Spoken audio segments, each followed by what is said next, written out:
boy, I hope you got your tinfoil fucking hats on for this little conspiracy theory. Or is it a conspiracy theory? So, like the title says, I'm going to do a little breakdown on what I've noticed with Randy and Heather's case. Okay? For the purpose of this video, I am going to make this for the people who believe in the America that we were raised to believe we lived in and believe we live in it.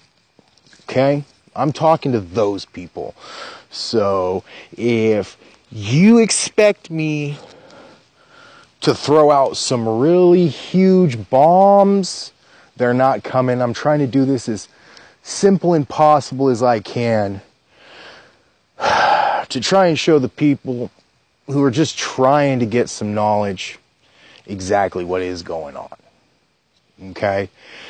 For those of you that do not know, Randall Keith Bean got a hold of information from Harvey Dent on how to access your hidden Federal Reserve bank account numbers, and he bought CDs at USAA. He worked there, so he bought some CDs with it. He cashed them out. It was close to $2 million, I believe, that he cashed out, actually. And he bought a $500,000 RV, and then was arrested some days later with no warrant, no charges, picked up. Here is my problem. And I need everybody to stop listening to, oh, it's a hoax, it's a hoax, it's a hoax. I need everybody else to be like, no, it's owed to us, it's owed to us, it's owed to us. And I need everybody to listen to the information that I have and try to not pick a side while you're listening to it. Okay? We have the most cyber secure country in the world. And there is a really, really, really huge security risk if any bank employee can use any name and any 9-digit number to create millions of dollars out of thin air and transfer it somewhere. Think about that.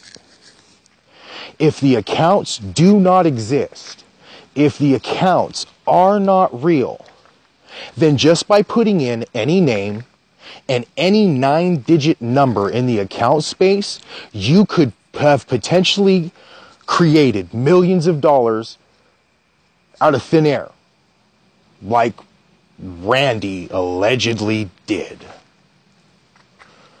Well, isn't that a huge red flag for you, that our Federal Reserve could be that easy to infiltrate?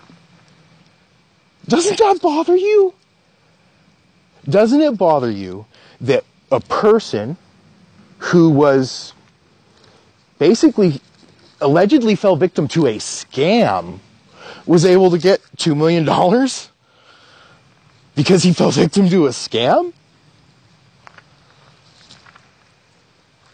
Like, how does that add up? And then for everybody that says, you know, well, Heather deserves to be there too. It was fraud, it was fraud, it was fraud. Well, they knew the extent of everything while Randy was there being arraigned, right? While Randy was in custody and Randy was having his hearing, and Heather was right there in the fucking courtroom with him. And they let her go. Not only did they let her go, but they let her go knowing that she was going to another state, that she was going to Washington, D.C. They let her leave that courtroom. Think about that. If they really had that case locked down, why didn't they pick her up right then and there? Why did it take them so long to come out with court paperwork with charges? Has anyone really asked themselves these questions? Then you have to look at the stuff that's been going on in the hearings. There's a lot of people that aren't paying attention to the fact that the guy Parker Steele misspelled his own last name. He spelt it one way for Randy's hearings, and he spelt it another way for Heather's. Now, I don't know about you, but I've never misspelt my last name. I mean, I've been doing it since I was a little kid. Why would he misspell his name, his own fucking name, and then not even correct it? Not even catch himself having spelled his name wrong. Now, here's another thing, and it's real small, and nobody has picked up on it yet, okay? When all of this first started coming out, everybody was calling them TDA accounts, right? Well, Heather gets incarcerated and talks to some people, and all of a sudden now, they're actually called Treasury Direct Deposit Accounts, so they're TDDs, but no one's noticed that slight little thing. But that's a slight thing. Why would she go into jail and then change up the name if she hadn't spoken to someone who knows what's up with them and what they're actually called? Now, here is what fucking gets me. Heather hasn't even been arraigned yet, guys. She has not fucking been arraigned. She has been incarcerated and in custody now for a month and has yet to be arraigned. Now, some people are going to say, well, when she did the identity hearing and she waived time and waived rights and all of this and that, okay, you're so smart, then probably you would already know that you cannot waive any rights for criminal proceedings in Tennessee, in an extradition and identity hearing in Washington, D.C. She hasn't waived any of those rights. Give me a fucking break. Get educated. Shut the fuck up. Get off my comments with that bullshit. It is what it is. It is what it is. And now, it's been over a month, and she's still not in the physical boundaries of the state that has jurisdiction of the matter.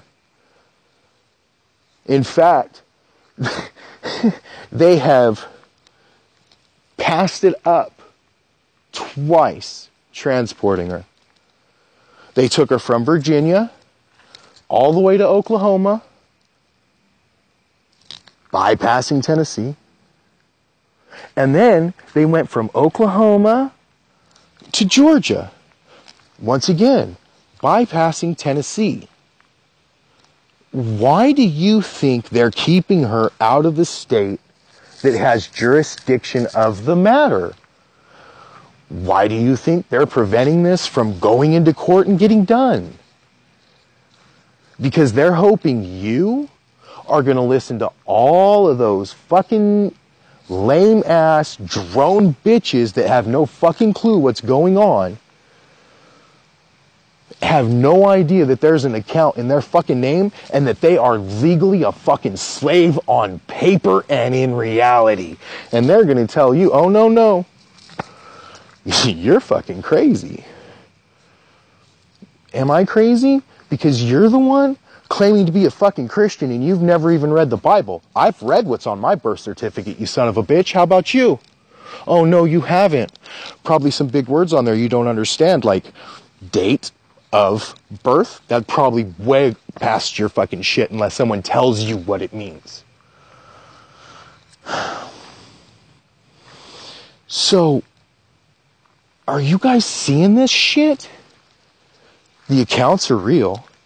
They don't want to go ahead and get shit going, and they keep transferring her from facility to facility to facility. Passing the state she's supposed to be in. Can any of you tell me why that is?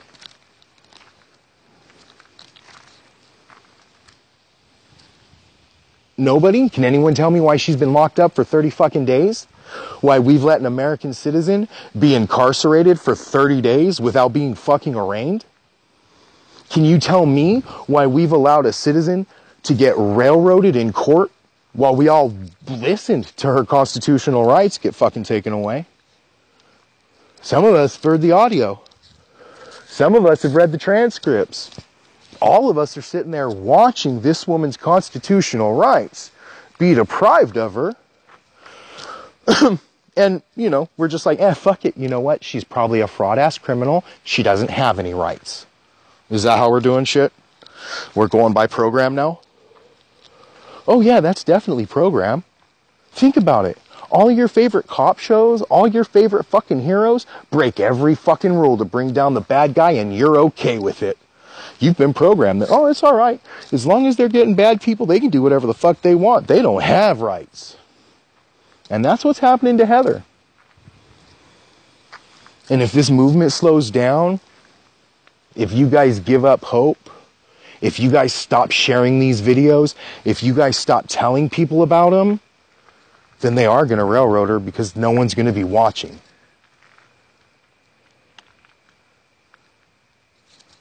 You know, what was it like? First they came for the Jews, then they came for the Japanese, then they came for the Muslims. I didn't do nothing. And then when they came for me, fucking nobody was left. Nobody was left. You know, I do my fucking part every day. Every day I do my fucking part. Because I reach at least 2 or 3 people every day. And you know it's more than that because you're fucking here again. I do my part every day. Do you? You know, I'm not a big believer in the Bible, but there's some shit in it that fucking, it's solid. And one of those things is that whatever you give out, that's what you get back. So let me ask you a question. Who have you told, like, hey, did you know you're a slave according to your birth certificate and shit before you tried to access your money? Who did you try to set free before you tried to set yourself free?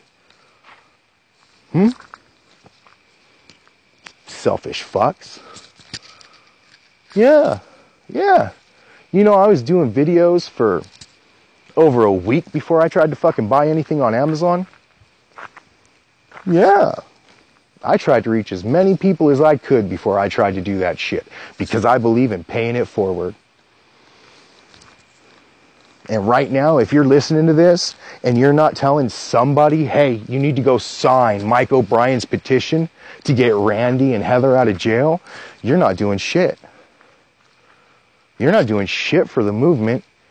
You're just trying to get your bills paid or bitching because it's not working. You're not even fucking running bank account numbers through your computer or looking for shit. You're just waiting for someone else to do it. Be part of the movement. Tell somebody they're a slave. Tell them what they need to do. Tell them what's going on with this case. In fact, if you can't tell them, just share this shit.